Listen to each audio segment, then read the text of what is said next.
রমজান মাসে তারাবির নামাজ না পড়লে আমরা অনেকে মনে করি যে তার রোজাতে বোধহয় অসুবিধা হবে।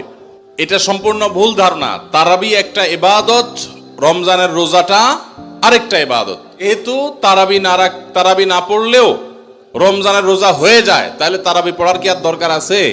কেন? রোজা তো হয়ে যাবে। আলাদা ইবাদত।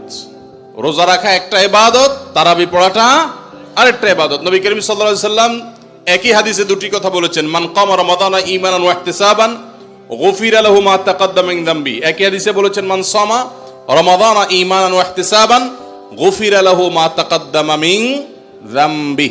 যে ব্যক্তি ঈমান এবং ইখলাসের সাথে রমজানের রোজা রাখবে, আল্লাহ তার পূর্বের গুনাহ মাফ করবেন। যে তারাবি পড়বে তারও পূর্বের গুনাহ মাফ করবেন ইনশাআল্লাহ। এজন্য ভাইরা, তারাবির নামাজ পড়তে হবে। এটা সুন্নাহ, গুরুত্বপূর্ণ সুন্নাহ, সাধারণ সুন্নাহ না।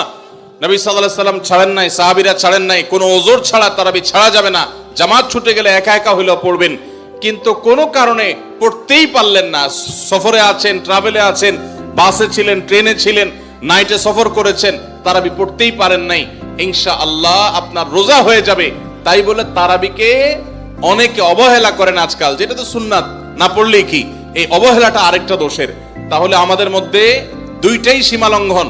কেউ মনে করেন তারাবি না পড়লে রোজাই হবে না, এটা হলো বাড়াবাড়ি। আবার অনেকে মনে করে তারাবি না পড়লেই বা কি, এটা হলো ছাড়াছাড়ি। এই বাড়াবাড়ি এবং ছাড়াছাড়ির মধ্যে আমাদের থাকতে হবে। আল্লাহ আমাদের তৌফিক দান করুন।